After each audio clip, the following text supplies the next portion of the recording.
Selamat malam saudara, sejumlah lembaga survei sudah merilis hasil survei terkait dengan tingkat elektabilitas atau tingkat keterpilihan masing-masing pasangan Capres dan Cawapres. Hasilnya, Jokowi Ma'ruf memang lebih unggul dibandingkan Prabowo Sandiaga. Namun, lembaga survei menyatakan bahwa elektabilitas atau tingkat keterpilihan dari masing-masing pasangan Capres masih stagnan, belum ada kenaikan yang signifikan. Menanggapi terkait dengan hasil survei ini, dari pihak Prabowo Sandi menyatakan mereka lebih mempercayai hasil survei internal yang menempatkan mereka ada di tingkat keterpilihan dengan hasil 40%. Benarkah klaim ini? Lalu bagaimana kubu dari Jokowi Ma'ruf menanggapi soal ini? Inilah perdebatan kita dalam Dua Arah malam hari ini bersama saya, Cindy Sistiarani.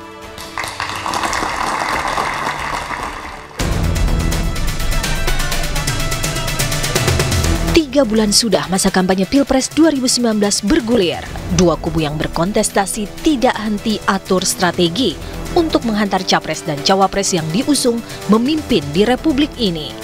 Berbagai pertemuan digelar, tidak hanya dengan para pendukung dan relawan, tapi juga elit politik, pengusaha, hingga kelompok masyarakat. Dari tatap muka di gedung mewah sampai ke pelosok pasar. Beragam isu dan janji-janji politik pun tidak henti disuarakan guna menarik simpati dan mendulang suara pemilih di Pilpres 2019 mendatang.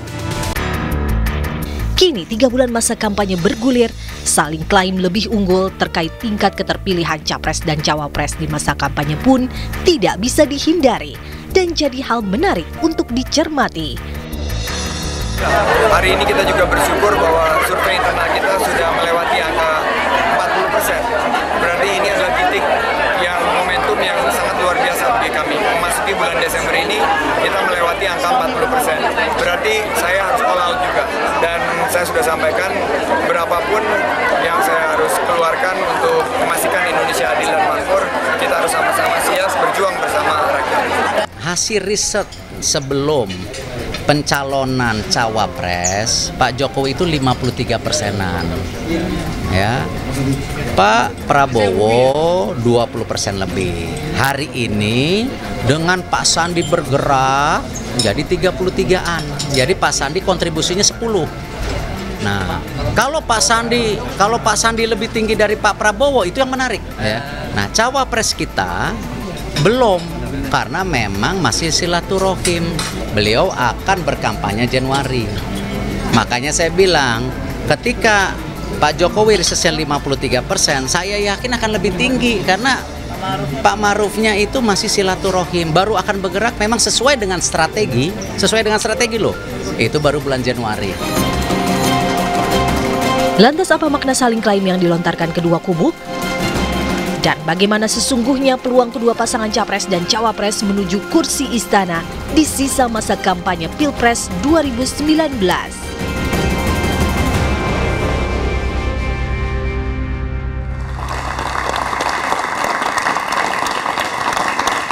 Soal klaim yang saling unggul antara masing-masing pasangan Capres dan Cawapres kita bahas di Dua Arah, tapi kami juga mengajak Anda untuk ikut berpartisipasi saudara melalui kompas.tv/interaktif atau _interaktif. Pertanyaannya adalah, sampaikan pendapat Anda terkait dengan klaim kedua kubu yang merasa unggul di tengah masa kampanye Pilpres 2019 yang baru berjalan sekitar hampir 3 bulan.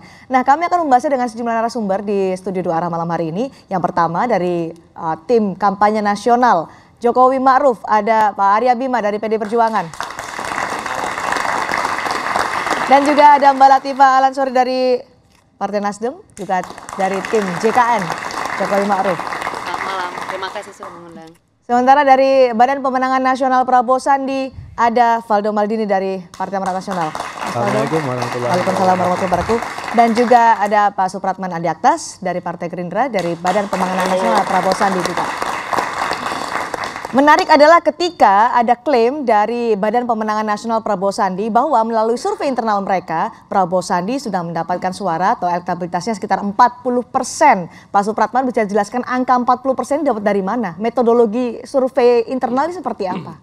Sebelum saya menjawab pertanyaan itu, saya ingin menggarisbawahi dulu berdasarkan hasil survei dari hampir sedemikian banyaknya lembaga survei yang telah mendirikan surveinya.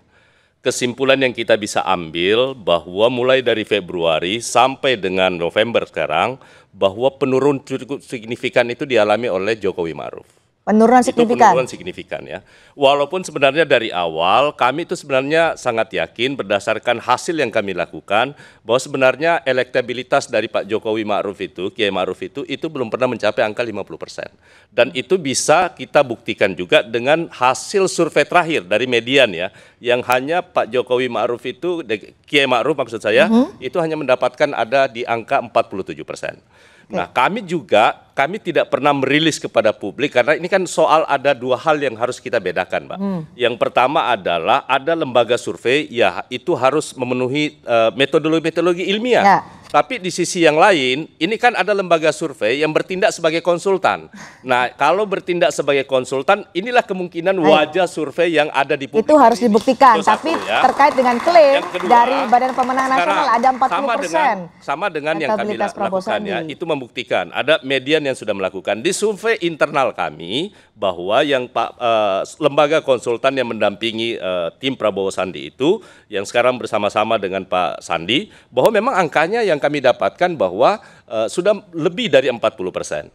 Memang Pak Jokowi itu masih di atas, tetapi masih tetap di bawah 50%. Oke. Nah, oleh karena itu kami sangat yakin dengan seluruh kerja-kerja yang kami tawarkan kepada rakyat hari ini, kami sangat optimis bahwa insya Allah di Januari yang akan datang, maka Prabowo Sandi akan melampaui survei daripada. Kami ingin tahu metodologinya seperti apa sih dari survei internal. Jadi begini, soal metodologi itu kan hampir sama semua ya, hampir sama semua di semua lembaga survei yang melakukan.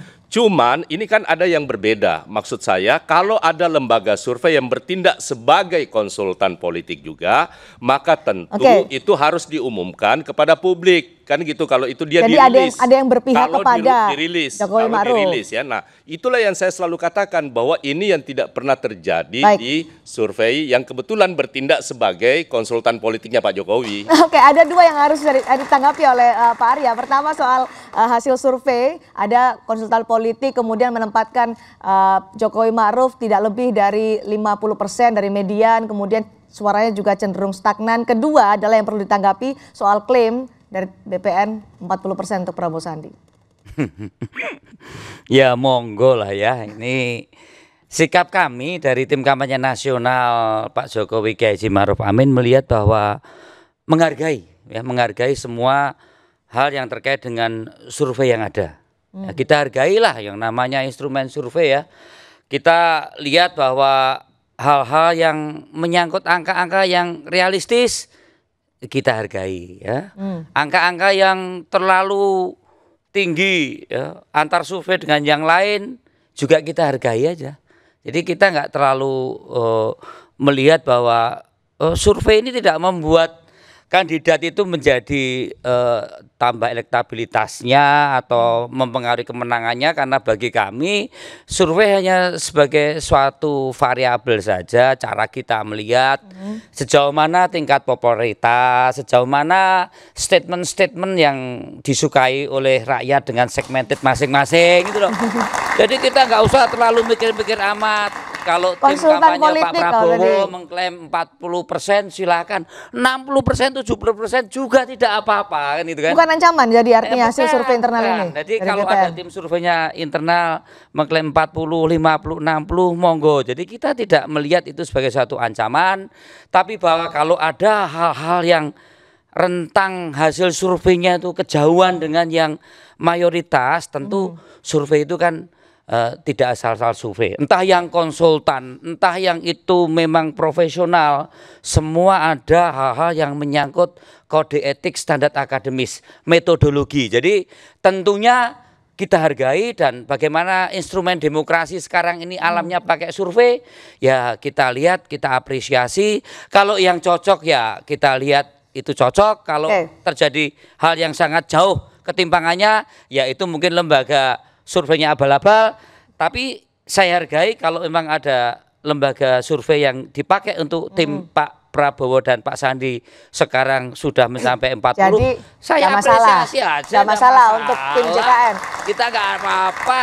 Mau 60, tapi mau 50 juga kita kan lihat Nggak ada bagaimana hasil soal. survei dari LSI DNJA dan juga Median. Ini menempatkan Jokowi Ma'ruf elektabilitasnya 53,2%, Prabowo Sandi 31,2%, tidak tahu tidak menjawab 15,6%. Berikutnya dari Median.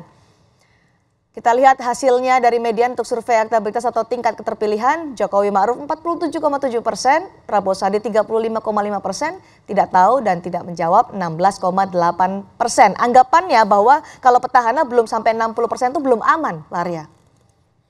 Bukan masalah aman dan tidak. Sekarang ini kan masa kampanye yang sebenarnya masih sosialisasi dan kandidat-kandidat juga apakah diberi ruang untuk menyampaikan visi, misi, kebijakan, program, kegiatan yang sudah disampaikan, KPU juga belum menyediakan. Jadi boleh dikatakan bahwa kalau dulu kampanye 3 bulan itu yang 1 bulan sudah diisi dengan debat KPU, sehingga diskus publik itu mengkritisi perihal hal-hal ke visi misi dan program. Kalau sekarang ini kan statement yang kepleset, kemudian ada hoak ditanggapi, ada pindah kantor ditanggapi. Jadi saya belum melihat bahwa ini bentuk kampanye campaign seorang calon presiden dan wapres untuk 260 juta rakyat Indonesia.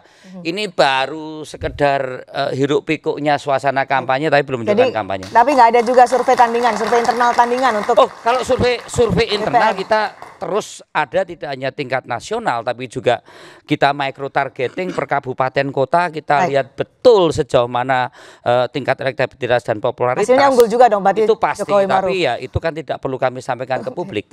Nggak ada masalah, nggak akan berpengaruh Pak Supratman dari hasil survei yang disebutkan oleh internal BPN maupun survei yang Kalau tim teman-teman dari tim Jokowi Kiai Ma'ruf itu tidak berpengaruh, ya baguslah kalau itu tidak perlu ditanggapi ya. Buat kami yang paling penting adalah satu dan kami memang nggak menanggapi bahwa buat kami itu satu hal bahwa insya Allah kami tetap akan bekerja fokus terhadap isu yang selama ini kami sudah lakukan. Kami akan fokus terus kepada isu-isu soal ekonomi karena di antara semua hasil lembaga survei yang menurut saya isu ini yang paling benar.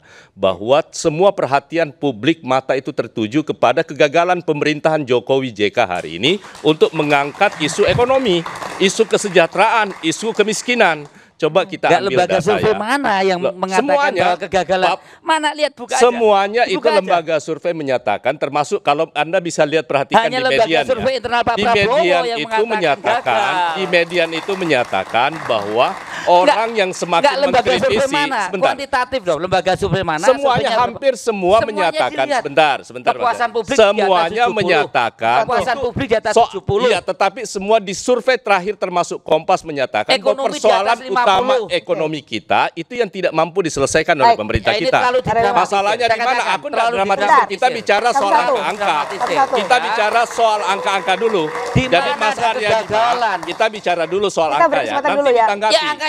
Nanti aku tunjukin angkanya. Apa yang menjadi persoalan kita? Ini soal impor. Dulu Presiden Jokowi menyatakan sebentar. Nanti aku tunjukkan. Nanti kalau bisa ditampilkan soal surveinya secara menyeluruh itu akan nampak. Sebentar, kita harus satu-satu. Bahwa satu dulu. Kita ada di persoalan ekonomi. Saya sudah ada poinnya dari Pak Supratman soal ekonomi. Data, hanya surveinya Prabowo yang mengatakan kegagalan di bidang ekonomi wajar karena survei. Saya rasa tidak ya.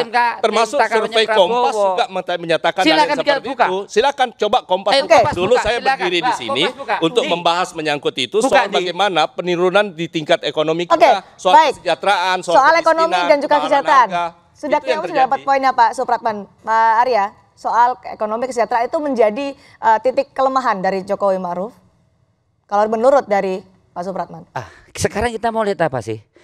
Dana desa itu ada. Sekarang 60 triliun, 70 triliun itu hanya dengan Jokowi dana desa mengalir. Ya, itu kebijakan pemerintahan Jokowi.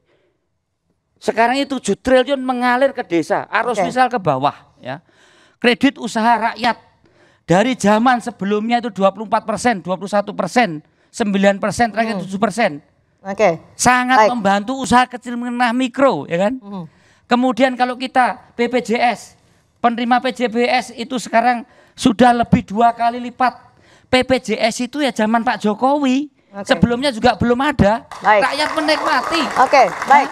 Itu adalah jadi saya menyadari kalau toh ada kepuasan publik yang 72%, memang kita belum bisa menyampaikan banyak kinerja yang benar-benar kita kerjakan itu sampai ke rakyat.